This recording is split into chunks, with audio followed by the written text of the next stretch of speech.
ఈరోజే గురు పౌర్ణమి ఎంతో పవిత్రమైన విశేషమైన రోజు. ఆషాఢ మాసంలోని శుక్లపక్ష పౌర్ణమి రోజున గురు పౌర్ణమి పండుగను జరుపుకుంటారు. మహాభారత గ్రంథకర్త అయిన వేదవ్యాస మహర్షి జన్మించింది ఈ రోజే. ఈ వ్యాసుడు పరాశర ముని వలన సత్యవతీదేవికి జన్మించాడు. అందుకే ఈ రోజును వ్యాస పౌర్ణమి అలాగే గురు పౌర్ణమి అని పిలుస్తారు. సాక్షాత్తు బ్రహ్మ విష్ణు మహేశ్వర స్వరూపమైన దత్తాత్రేయుణ్ణి చాలామంది గురువుగా భావించి పూజిస్తూ ఉంటారు. దత్తాత్రేయుడు త్రిమూర్తి స్వరూపం. ఎంతో విశేషమైన గురు పౌర్ణమి రోజు దత్తాత్రేయుణ్ణి పూజిస్తే త్రిమూర్తుల అనుగ్రహం మీకు లభిస్తుంది. మరి ఎంతో విశేషమైన ఈ రోజు దత్త పురాణంలోని ఈ కథలను విన్నా, చదివినా, చెప్పినా, వినిపించినా జన్మల పాపాలు తొలగి కోటి జన్మల పుణ్యం వస్తుంది, సకల శుభాలు కలుగుతాయి. మరి ఆ కథలేంటో ఇప్పుడు ఈ వీడియోలో తెలుసుకుందాం.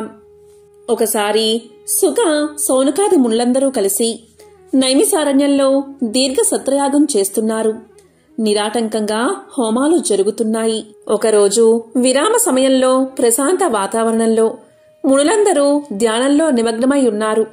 అందరూ పద్మాసనం వేసుకుని రెండు చేతులు ఒడిలో సంధించి అరమోడ్పు కన్నులతో అంతర్దృష్టిని భ్రూ మధ్యస్థానంలో బంధించి శ్వాస ప్రక్రియలను క్రమమార్గంలో ఉంచి తేజస్వరూపుడైన నారాయణ్ణి నిష్ఠతో ఏకాగ్రమైన మనసుతో ధ్యానిస్తున్నారు. మనశ్శరీరాలను స్తంభింపచేసి శిలా ప్రతిమలై అత్యంత నిష్ఠలో ధ్యానంలో ఉన్నారు. అంతలో చల్లని గాలి ఆ ప్రాంతాన్ని పరిమళభరితంతో ముంచెత్తింది. కోటి సూర్యుల కాంతితో ఒక దివ్యజ్యోతి వారి నడుమ సాక్షాత్కరించింది. అదొక అద్భుత కాంతి, కేవలమైన తేజస్సు, ఆకారం లేని తేజస్సు. కోటి సూర్యుల కాంతితో కోటి చంద్రుల చల్లదనం కలిగిన మహామహస్సు. ధ్యానంలో ఉన్న మునులందరూ దివ్యమైన అనుభూతితో కళ్ళు తెరిచారు. ఎదురుగా కన్నులు మిరిమిట్లు గొలిపే కాంతిపుంజం. ఆ తేజస్సు దశ దిశలా వ్యాపించింది. మంగళ వాయిద్యాలు మనోహరంగా వినిపిస్తున్నాయి. అప్పుడు సౌనకాది మునులంతా ఆ కాంతిని చూడలేక కన్నులు మూసుకున్నారు. వెంటనే చేతులు జోడించి ఆర్తితో, మహానుభావా, తేజస్వరూప, నువ్వు అనుగ్రహించి మా ఎదుట నిలిచినా నిన్ను దర్శించలేని అసక్తులము. అద్భుతమైన ఆ తేజస్సును మా కన్నులు తట్టుకోలేకపోతున్నాయి. మనస్సు మాత్రం పరమానందంలో మునిగి ఉంది. ఈ అనుభూతిని మేమిప్పుడూ అనుభవించలేదు. దయామయ, నీ రూపాన్ని దర్శించగలిగే శక్తి మాకు ప్రసాదించు అంటూ మునులంతా సాష్టాంగ ప్రణామాలు ఆచరించారు. అప్పుడు ఆ తేజస్సు నుంచి ఇలా వినిపించింది, మహామునులారా, కన్నులు తెరవండి. అనగానే మునులంతా కన్నులు తెరిచారు. అదే తేజోస్వరూపం. ఎరుపు, నలుపు, తెలుపు కలయిగా కాంతి. ఆ కాంతిలోనే శ్రీమన్నారాయణుడు దర్శనమిచ్చాడు. అత్రి, భృగు, మరీచి మొదలగు మహర్షులంతా పరివేష్టించి ఉన్నారు. చతుర్వేదాలను పఠిస్తున్నారు. ఆ నీల నీరదశ్యాముడు చిరునవ్వులు చిందిస్తున్నాడు. వక్షస్థలంలోని కౌస్తుభమణితో వాసుదేవుని ముఖం మరింత కాంతిమంతం అయింది. 4 భుజాలతో శంఖం, చక్రం, గద, పద్మం 4 చేతుల్లో విరాజిల్లుతున్నాయి. కటిక పట్టు పీతాంబరం వ్రేలాడుతూ ఉంది. దాని అంచులకున్న బంగారు కాంతులు దగదగలాడుతూ స్వామి పాదాలకు ఒక వింత శోభను కలిగిస్తున్నాయి. శిరస్సున వజ్రకిరీటం, చెవులకు మకర కుండలాలు, భుజాలకు మణిమయ మాలలు, చేతివేళ్లకు రత్నాలతో పొదిగిన ఉంగరాలు, మెడలో వనమాల, బంగారు యజ్ఞోపవీతం. వక్షస్థలంలో ఒకవైపు లక్ష్మి, మరొక వైపు శ్రీవత్స లాంఛనం. బంగారు కొండ మీద కూర్చున్నట్లుగా గరుత్మంతుని మీద టీవీగా కూర్చుని దర్శనం అనుగ్రహించాడు. సనక సనందనాదులు, నారద తుంబురులు స్తుతిగీతాలు ఆలపిస్తున్నారు. జయ విజయులు ఇరువైపులా సేవలు చేస్తున్నారు. విశ్వసేనాదులు జయ జయ ధ్యానాలు పలుకుతున్నారు. ఇలా ఉండగా ఉన్నట్టుండి ఆ నీలమేఘ శ్యాముడు మల్లికార్జునుడిగా మారిపోయాడు. వెండి కొండ మీద నందివాహనాన్ని అధిష్ఠించి పరమశివుడిగా మారిపోయాడు. శిరస్సున చంద్రరేఖ, జటాజూటం నుంచి దుముకుతున్న గంగమ్మ, శరీరం నిండా విభూతి ధరించి, సర్వాంగాలకు సర్పాలను ఆభరణాలుగా ధరించి, ఒక చేతిలో త్రిశూలం, మరొక చేతిలో డమరువు, మరొక చేతిలో కమండలం, మరొక చేతిలో జపమాల, కటిభాగాన పులితోలు ధరించి దర్శనం ఇచ్చాడు. మునులంతా ఆశ్చర్యంగా చూస్తున్నారు. అంతలో ఆ తేజోమండలం చతుర్ముఖుడిగా మారిపోయింది. అంటే బ్రహ్మగా. తెల్ల కమలంపై ఎర్రని రంగులో సృష్టికర్త. 4 ముఖాలు 4 వేదాలను శ్రావ్యంగా గానం చేస్తున్నాయి. బ్రహ్మర్షులంతా చుట్టూ కూర్చుని ఉపనిషత్ వాక్యాలను వల్లిస్తున్నారు. మలయ మారుతంలాగా వీణానాదం వినిపిస్తుంది. దివ్య మాలలు ధరించి అర్ధనిమాలిత నేత్రుడై జపమాల తిప్పుతూ ధ్యానం చేస్తూ బ్రహ్మ దర్శనం ఇచ్చాడు. సౌనకాది మునులంతా కన్నార్పకుండా చూస్తున్నారు. ఇక ఆ కాంతిపుంజం త్రిమూర్తుల కలయికగా మారిపోయింది. 3 రంగులు 3 మూర్తులు కలగలిసి కనిపిస్తున్నాయి. 6 చేతులు దర్శనమిచ్చాయి. శంఖము, చక్రము, త్రిశూలము, డమరువు, మాలా కమండలం చేతిలో కనిపించాయి. సకల దేవతలు సేవిస్తున్నారు. సూర్యచంద్రులు అష్ట దిక్పాలకులు, మను, వసు, రుద్రులు, నక్షత్ర గ్రహాది దేవతలు, కిన్నెర కింపురుష, సిద్ధ సాధ్య, గరుడోరగా దివ్యజాతులు ఆ త్రిమూర్తి స్వరూపుణ్ణి పరివేష్టించి స్తోత్రాలు చేస్తున్నారు. సప్త సముద్రాలు, సకల నదీ నదాలు, పర్వతాలు, సకల సృష్టి, సకల జీవరాశులు ఆ దివ్య స్వరూపంలో సాక్షాత్కరించాయి. దీంతో సౌనకాది మునులంతా ఆశ్చర్య ఆనందాల నుంచి తేరుకుని సాష్టాంగ దండ ప్రణామాలు చేస్తూ, మహానుభావ, త్రిమూర్తి స్వరూప, మా జన్మలు ధన్యం అయ్యాయి, చరితార్థులం అయ్యాము. మా జపాలు, తపస్సు నేటికి ఫలించింది. మహాయోగీశ్వరులకు కూడా లభించని దివ్య దర్శనాన్ని అనుగ్రహించావు. కరుణాస్వరూప, ధన్యులం అయ్యాము. దేవాది దేవా, భక్తితో మేము చేసే షోడశోపచారాలు స్వీకరించి మమ్మల్ని కృతార్థుల్ని చేయమని వినయంతో అభ్యర్థించారు. ఇక త్రిమూర్తి స్వరూపుడు చిరునవ్వుతో తలూపాడు. మునులందరూ స్వామిని పూజించి సేవించి స్తుతించారు. అప్పుడు మునులంతా స్వామిని ఇలా అడిగారు: ఇన్ని ఆకారాలలో మాకు కనిపించావు. వీటిలో నీ అసలైన రూపమేది? నీ నివాసమెక్కడా? నీ జన్మ కర్మల వృత్తాంతం ఏమిటి? నువ్వు త్రిమూర్తులకు అతీతుడువని, పరాక్రముడువని విన్నాము. ఇది నిజమా కాదా? మా అజ్ఞానాన్ని మన్నించి మా సంశయాలు తొలగించు. నిశ్చల జ్ఞానాన్ని ప్రసాదించు స్వామి, అవ్యయ ఆనందాన్ని అందించు అని వేడుకున్నారు మునులు. అప్పుడు స్వామి ఇలా సమాధానం చెప్పారు: ఓ మునీశ్వరులారా, మీరు ఎన్నో జన్మల నుంచి జపతపాలను, యజ్ఞాలను నియమనిష్ఠలతో ఆచరిస్తూ జీవితాలు గడుపుతున్నారు. అందుకు సంతోషించి ఇలా దర్శనాన్ని అనుగ్రహించాను. నా నామరూపాలు, జన్మకర్మలు అడిగారు కదా. యోగోపదేశం చేయడానికి, సాధన సాగించడానికి, తగిన పుణ్యఫలం అందించడానికి నేను అత్రిమునికి పుత్రుడుగా జన్మించి దత్తాత్రేయుడు అనే నామంతో సకల లోకాలలో సంచరిస్తూ ఉంటాను. ఇది ఒక అవతారం. ఇంకా ఎన్నో జన్మలు, ఎన్నో రూపాలు, ఎన్నో నామాలు నాకు ఉన్నాయి. వాటిని చెప్పడం 1000 నోళ్లు కలిగినా వాడికైనా అసాధ్యం. కాని వీటిలో కొన్నిటిని సూతమహర్షి చెప్పగలడు. అతను వ్యాసుడి యొక్క ప్రత్యక్ష శిష్యుడు. గురు అనుగ్రహం వల్ల సకల పురాణాలు అతనికి కరతలామలకాలు. ప్రవచనంలో కూడా నేర్పరి. అతన్ని అడిగి నా జన్మకర్మలు తెలుసుకోండి, ఈ యాగాన్ని పూర్తి చేసి పూర్ణ ఫలాన్ని పొందండి అని చెప్పి ఆ కాంతిపుంజం అదృశ్యం అయినది. ఇచ్చిన మాట ప్రకారం దత్తాత్రేయ స్వామి అత్రి మహర్షి అనసూయ దంపతులకు జన్మించాడు.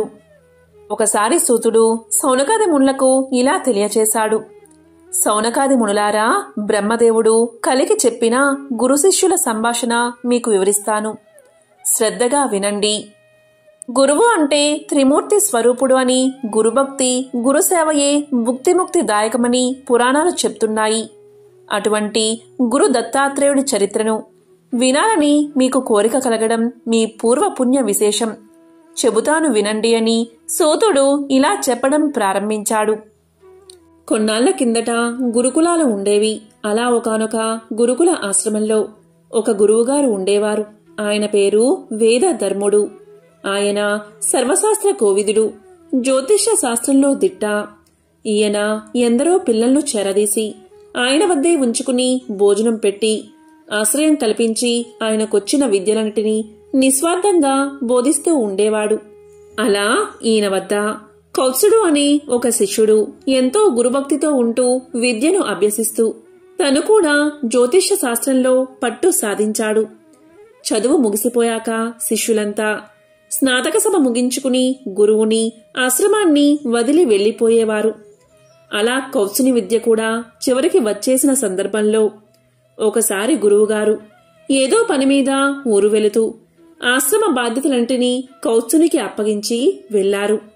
ఆయన తిరిగి వచ్చేసరికి ఆయన లేని లోటు లేకుండా అన్నీ యథావిధిగా జరుగుతూ ఉండడం చూసి ఎంతో సంతృప్తితో ఆనందించారు గురువుగారు. ఇదిలా ఉండగా స్నాతక సభ జరిగే రోజు రానే వచ్చింది. అందరూ గురువుగారితో తమకున్న అనుబంధాన్ని చెప్పుకుని ఆయన వద్ద ఆశీర్వచనాలు తీసుకుని తమ తల్లిదండ్రులతో తమ తమ ఇళ్లకు వెళ్లిపోయారు. ఈ కౌత్సుడు మాత్రం నోరు మెదపలేదు.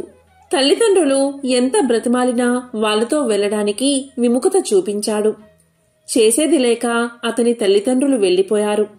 గురువుగారు కౌత్సుణ్ణి పిలిచి తను మాత్రం వెళ్ళకపోవడానికి కారణం ఏమిటని అడుగుతాడు.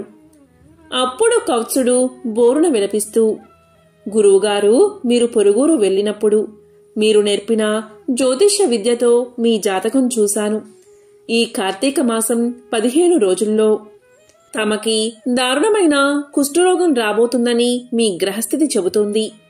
నాకు చదువు నేర్పించి తిండి పెట్టిన మిమ్మల్ని కష్టమైన కాలంలో వదిలి వెళ్లలేను. కనుక మీతోనే ఉండి సేవలు చేసి మీరు ఆరోగ్యవంతులు అయిన తర్వాతే వెళతాను. అప్పటిదాకా మిమ్మల్ని వదిలిపోను అన్నాడు. అది విన్న గురువుగారు ఆశ్చర్యం, ఆనందం, దుఃఖం అన్నిటినీ కలగలిపిన ఒక అనుభూతితో ఆనంద బాష్పాలు రాల్చారు. కౌత్సుడు మాత్రం ఈయనకి ఆ వ్యాధి రాకుండా ఏమేం చెయ్యాలో ఆలోచించి గురువుగారితో ఫలానా జపాలు, పూజలు, యాగాలు చేద్దాం, తద్వారా మీకు రోగం రాదు అంటాడు. దానికి గురువుగారు ప్రారబ్ధం భోగతో నచ్చేత్ అన్నట్లుగా ప్రారబ్ధం అన్నది ఎప్పుడైనా అనుభవించాల్సిందే. కనుక ఇప్పుడు అనుభవించి నేను విముక్తుణ్ణి అవుతున్నాను అన్న ఆనందంతో ఉన్నాను. కనుక నువ్వు బాధపడకు అంటారు. అప్పుడు గురువుగారి మాటను కాదనలేక కాశీలో పాపం చేసినా పుణ్యం చేసినా రెట్టింపు ఫలం వస్తుంది అంటారు. కనుక మనం అక్కడికి వెళ్లి పుణ్యకార్యాలు చేద్దాం, తద్వారా మీరు త్వరగా కోలుకుంటారు అంటాడు కౌత్సుడు. సరే అని గురు శిష్యులు ఇద్దరూ అక్కడికి ప్రయాణమవుతారు.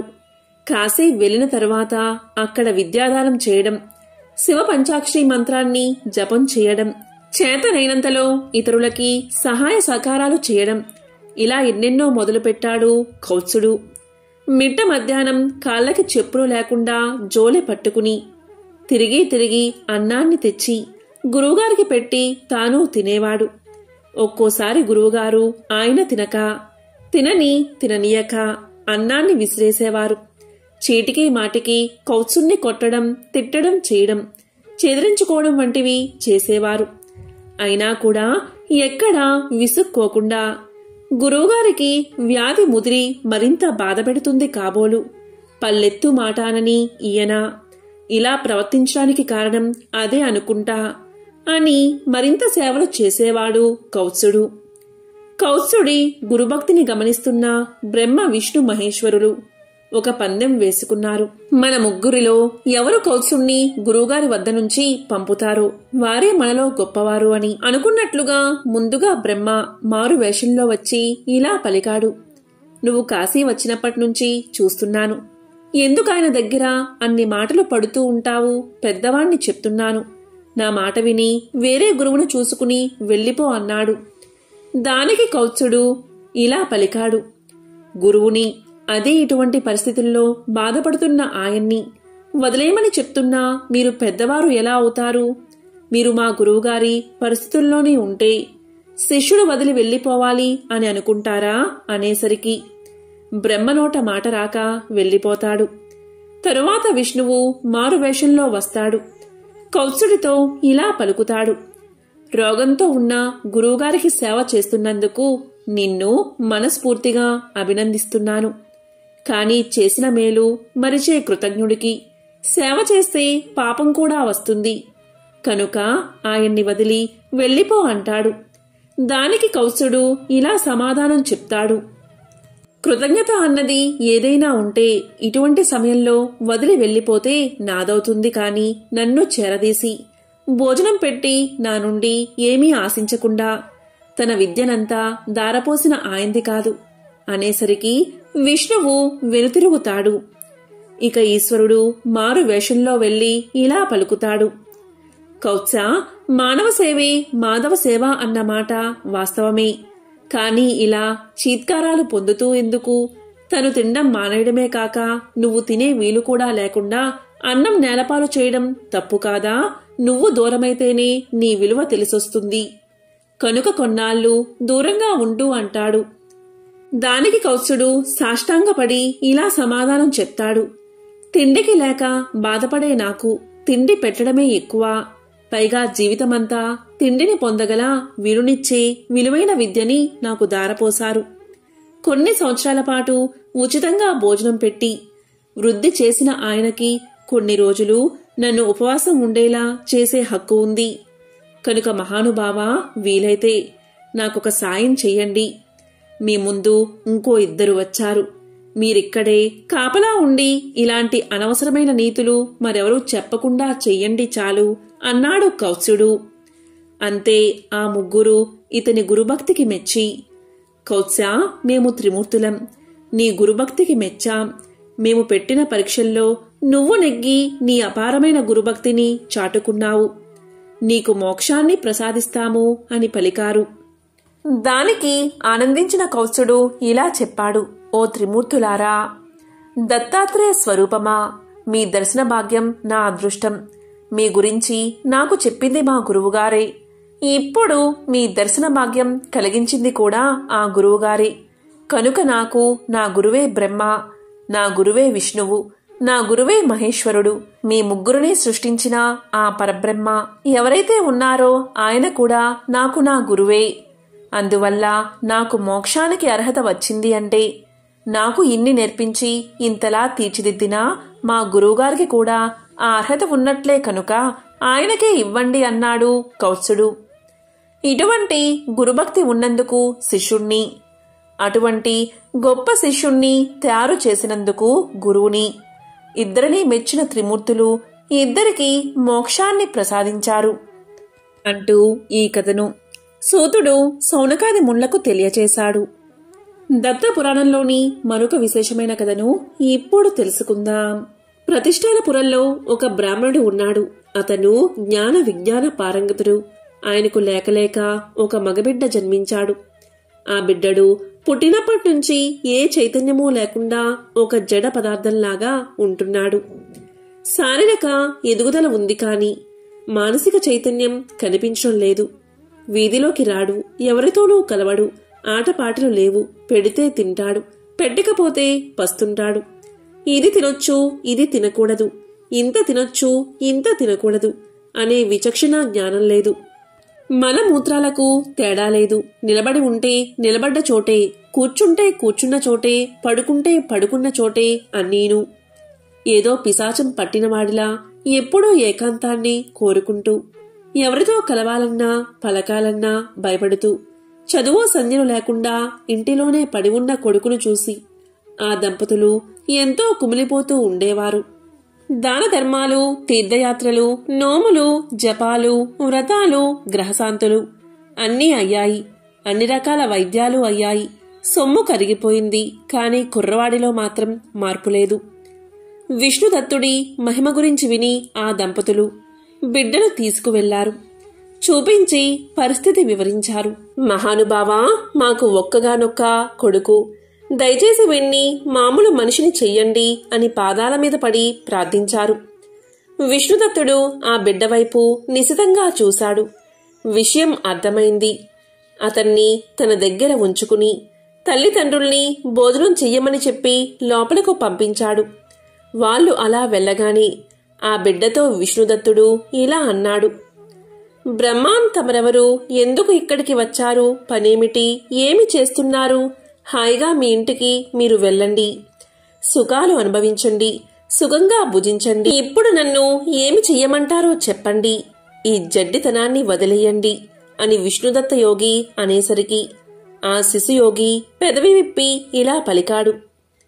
ఏం చెయ్యను, ఎక్కడికి వెళ్ళను, ఏది స్వీకరించను, ఏది పరిత్యజించను. కల్పాంతంలో నీటితో నిండిపోయినట్లు ఈ విశ్వం ఆత్మ పదార్థంలో నిండిపోయింది. అంతా నేనే, నేను సదానందమయుణ్ణి. నాకింకా భోక్తం ఏమిటి, పరిత్యాజం ఏమిటి? అన్నమూ నేనే, మంత్రమూ నేనే, మరొకటి నేనే, అన్నీ నేనే, అంతా నేనే అని పలకగా ఆ మాటలకు విష్ణుదత్తుడు చాలా సంబరపడ్డాడు. మృదువుగా కౌగలించుకున్నాడు. నాయనా, నిజమే, అంతా నువ్వే, అన్నీ నువ్వే, విశ్వమంతా ఆత్మ పదార్థమే. అలాంటప్పుడు కర్మను ఆచరించకపోవడం ఎంతటిదో ఆచరించడం అంతటిదే కదా. ఆచరించినందువల్ల నీకు ఏ దోషం చుట్టుకుంటుందో చెప్పు. నిష్కామ కర్మాచరణంతో జీవన్ముక్తుడివై సుఖంగా జీవించు. కర్మాచరణం నువ్వు చెయ్యి, ఎదుటివారికి నేర్పు, ఆదర్శప్రాయంగా నిలబడు. లోకం కోసం కొన్ని పనులు చెయ్యాలి. ఇందువల్ల కర్మానుబంధం చుట్టుకోదా అని నువ్వు అడగవచ్చు. చుట్టుకోదు. ఎందుకంటే ఏ బంధమైనా దేహాభిమానం వల్ల పుడుతుంది. దాన్ని వదలడమే కదా ముక్తి అంటే. ఓ శిశు యోగీశ్వర, సస్వరూపం తెలుసుకో. ఇక్కడ నీకు కర్మానుబంధం లేదు. మాన అవమానాల వల్ల కలిగే గుణదోషాలు కూడా అభిమానం వల్లే. కనుక దేహాభిమానం వదిలేస్తే గుణమూ లేదు, దోషమూ లేదు, బంధమూ లేదు. ఓ బాలయోగి, మోక్షమనేది ఎక్కడో ఆకాశం మీదనో, పాతాళంలోనో, భూగోళం మీదనో లేదు, మనలోనే ఉంటుంది. అహంకార రూపమైన విమోహం నశించడమే మోక్షమంటే. ఇదేమంత కష్టం కాదు. పువ్వులు కోయడం కన్నా, కన్నులు మూసుకోవడం కన్నా అహంకార పరిత్యాగం చాలా తేలికైన పని. ఇందులో ఏ కొంచెం కష్టం కూడా లేదు. ఎందుకంటే ఇది మనస్సు పని కనుక.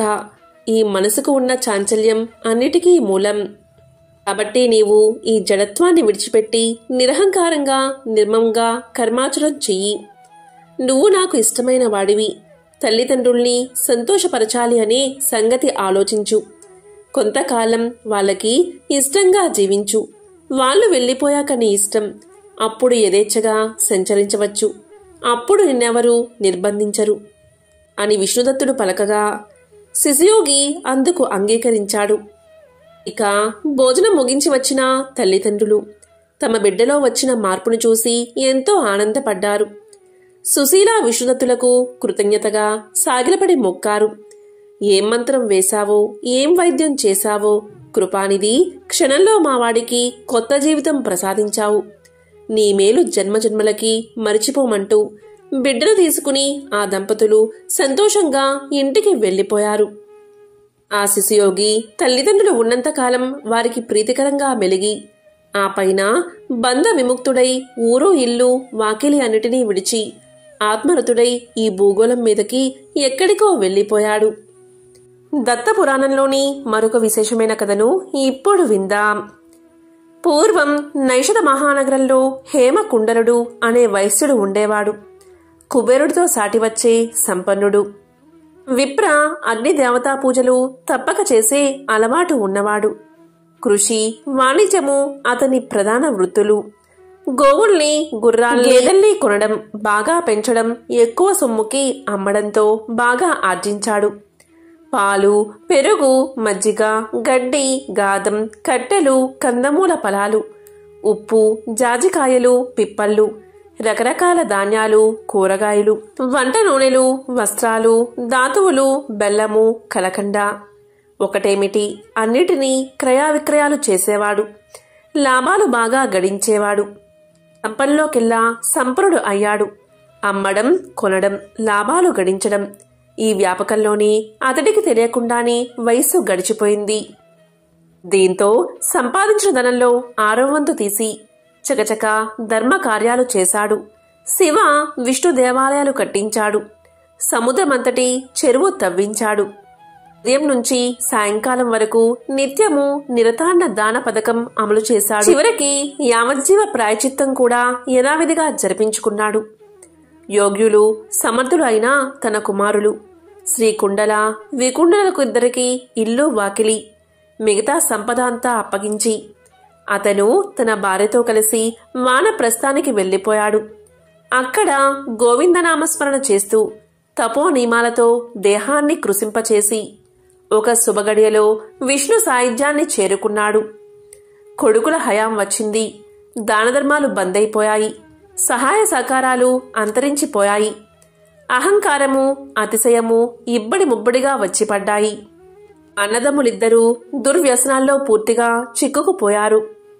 తల్లి చెప్పినా బంధువర్గం చెప్పినా హితం కోరి తండ్రి స్నేహితులు ఎంతమంది చెప్పినా వారు మాట వినలేదు. ఎవ్వర్నీ దగ్గరికి చేరనివ్వలేదు.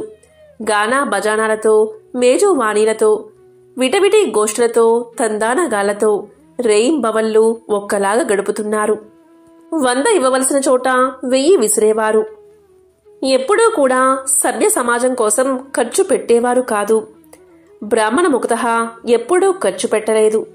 సర్వపాప వినాశకుడైన శ్రీ మహావిష్ణువు సమార్చన కోసం అస్సలు ఖర్చు చేయలేదు. కానీ ధనమంతా ఖర్చయిపోయింది. వాళ్ళకే తెలియకుండా వేల సందుల్నుంచి జారిపోయింది. తమ తండ్రి దశాబ్దాలు శ్రమపడి కూడబెట్టిన సొమ్మును కొడుకులిద్దరూ 2 ఏళ్లలో ఖర్చు పెట్టేశారు. అలవాట్లకు అవసరాలకు ధనం కావాల్సి వచ్చింది. స్థిరాస్తులు కరిగిపోయాయి. ఆ తరువాత ఆభరణాలకు విలువైన సామాగ్రికి కాళ్లు వచ్చాయి. ఇంతకాలము తమ చుట్టూతా చేరి భజన చేసిన బృందాలన్నీ మాయమైపోయాయి. అందరూ వెళ్లిపోయారు. అన్నదమ్ములిద్దరే మిగిలిపోయారు.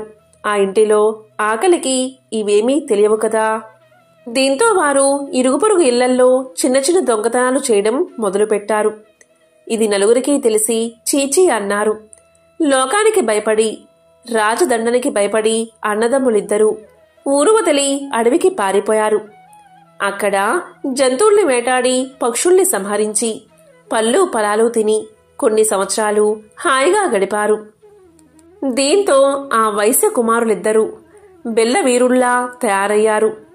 మనసులోని కోమలత్వం పోయి క్రూరత్వం చోటు చేసుకుంది. చిట్టిపుట్టి జంతువుల్ని విడిచిపెట్టి సింహ శార్దూలాల్ని వేటాడడం మొదలుపెట్టారు. ఇద్దరూ పోటీ పెట్టుకుని క్రూర మృగాల్ని వేటాడి ఆనందించేవారు. ఒకరోజు శార్దూలాన్ని వెంట తరుముతూ శ్రీ కుండలుడు ఒక గుహలోకి ప్రవేశించాడు. మరో క్రూర మృగాన్ని వేటాడుతూ వికుండలుడు మరొక గుహలోకి ప్రవేశించాడు. అంతే, గుహ నుంచి బయటకు రాలేదు ఇతను. ఆ గుహ నుంచి అతను బయటకు రాలేదు. అన్నదమ్ములిద్దరూ ఇంకా కలుసుకున్నదీ లేదు. పెద్దవాడు పులికి, చిన్నవాడు పాము కాటుకి బలైపోయారు. వింత ఏమిటి అంటే ఆ పాపిష్టులిద్దరూ ఒకే రాత్రి ఒకే సమయంలో చనిపోయారు. ఇక యథావిధిగా యమదూతలు వచ్చారు. వారిద్దరినీ బంధించి యముడి సన్నిధికి తీసుకుపోయారు. యమధర్మరాజు చిత్రగుప్తుణ్ణి అడిగి వీరి వివరాలు అడిగి తెలుసుకున్నాడు. పెద్దవాణ్ణి రౌరవ నరకంలోకి, చిన్నవాణ్ణి స్వర్గంలో వదిలిరమ్మని ఆజ్ఞాపించాడు. యమదూతలు ముందు మొదటి పని చేశారు.